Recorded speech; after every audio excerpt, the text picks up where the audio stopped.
Producer साहब आपको ये फुटेज भी साथ साथ दिखाते रहे एडिटिंग में लगा के कि पहले जहाज ने वहां पर लैंड करने की कोशिश की, वहां पर टायर के बाकायदा निशान आते हैं जो आप इस वक्त स्क्रीन पर देख रहे हैं। उसके बाद जहाज आगे आया, वहां पर थोड़ी सी ऊंचाई पर दरख्त से टकराया, वो दरख्त मैंने आपको दिखाया, आप दोबारा देखें अपनी स्क्रीन पर।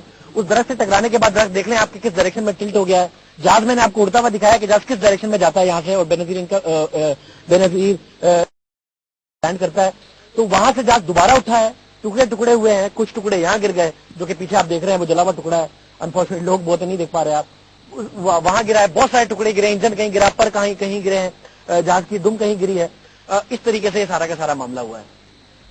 जैसा कि पाकिस्तान में हर काम पर सियासत होती है, तो जरा रहमान मलिक साहब की बात सुनिए कि रहमान मलिक साहब ने क्या बात की है।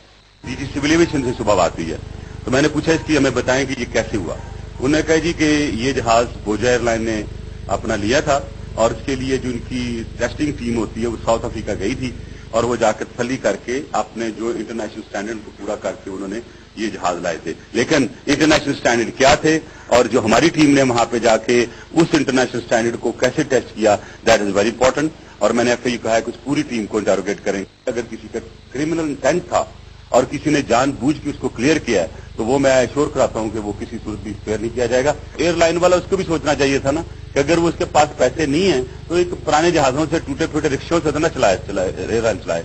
हाँ, इसमें सिविल एविएशन की कोताही को एग्जामिन करने की जरूरत है कि अगर उसने रिक्शा ले लिया था तो जो लोग इसको देखने वाले उस रिक्शे को अच्छी तरह से देख लेते। ये मेरा नहीं ख्याल कि किसी और मुल्क का वजीर दाखिला आपको ये कहता नजर आएगा कि एयरलाइन रक्षे और इस किस्म के जहाज और पुर्जों के जहाज उड़ा रही थी। बट बहरहाल पाकिस्तान में ये भी होता है, जिम्मेदारी जिस इदारे की है वो पाकिस्तान गवर्नमेंट के अंडर है। अगर रक्षे जैसे जहाज उड़े थे पाकिस्तान में तो भी जिम्मेदारी हुकूमत की बनती है। बट बहरहाल रहमान मलिक साहब हैं, कुछ भी कह सकते हैं। वजीर आजम गिलानी साहब सुनिए कि क्या कहते हैं। नाज़रीन, उसके लिए जुडिशियल कमीशन कायम कर रहे हैं और वो प्रोब करेंगे।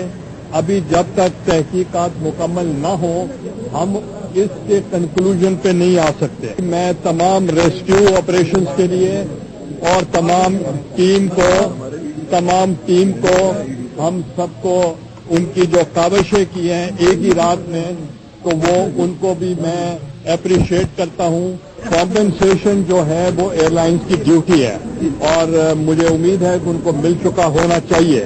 एक और जुडिशियल कमीशन, इतने जुडिशियल कमीशन इस हुकूमत ने आगे बनाए हैं जिसकी फहरिस्त मेरे पास मौजूद है और जिसका कोई अभी तक खातिर खा नतीजा नहीं बरामद हुआ। चाहे वो बन्नू जेल ब्रेक हो, गिलगित बल्तिस्तान वायलेंस हो, 2008 के मुंबई अटैक हो, मेमो कमीशन हो, सलीम शहजाद केस हो, फ्री मेडिसिन का केस हो, एबटाबाद कमीशन हो। आज से पहले जब बड़े कमीशन से रिजल्ट दे दिए हैं कि इस वाकये का कमीशन की बड़ा फखर से गिलानी साहब ऐलान कर रहे हैं कि कमीशन बनाऊंगा और वो फिर जो है वो सारी की सारी तहकीकात का रिजल्ट सामने आएगा। नाजरीन, शहबाज शरीफ साहब देखिए कि क्या फरमा रहे हैं इस हवाले से। बोजा एयरलाइन पिछले कई सालों से उनके ऊपर जहाज उड़ाने की पाबंदी थी और अब अचानक उनको ये इजाज़त दी गई कई सालों बाद। और ये भी बात सामने आई कि वो करोड़ों रुपए के बैंक्स के डिफॉल्टर हैं, मकरूज हैं, बैंकों को कर्जा खाया हुआ है। मैं कई सालों से ये बात कर रहा हूँ कि जो सियासी बुनियादों पर जो कर्जे माफ करवाए गए अरबों रुपए इस कौम के और खाए गए, हड़प किए गए, उससे आप देखते हैं कि बदकिस्मती से पाकिस्तान की मईशत जो है वो तबाही के किनारे पहुंच चुकी है। और अब ये अगर बात दुरुस्त है कि ये कंपनी डिफॉल्टर है, कर्जे हड़प किए हैं, तो किस तरीके से अब मईशत तबाह करने के बाद जो इस मुल्क को चलाने वालों ने एक ऐसी एयरलाइन को इजाज़त दे दी जिसने मासूम जानों को, बच्चों को और बुजुर्गों को उनकी जान खतरे में डाल दी। शहबाज शरीफ साहब की राय भी आपने देखी।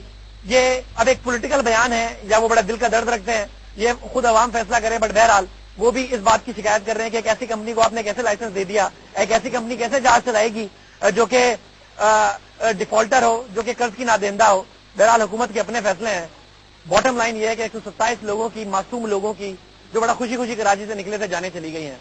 हमने आपको बड़ा तफसील से आज के प्रोग्राम में पूरी कवरेज दिखाई है, किस तरीके से हादसा हुआ। इन्हीं शाहिदीन, एक्सपर्ट सबकी राय को मिला के और हमारे रिपोर्टर्स जो यहाँ रात से मौजूद थे, सबसे पहले पहुंचे, उनकी राय को मिला के सब चीजें मैंने आपको सुनाई है। शादेब खान को इस प्रोग्राम से इजाजत दीजिए, टीम को टू द पॉइंट से इस प्रोग्राम से इजाजत दीजिए। आप देखते रहिए एक्सप्रेस न्यूज।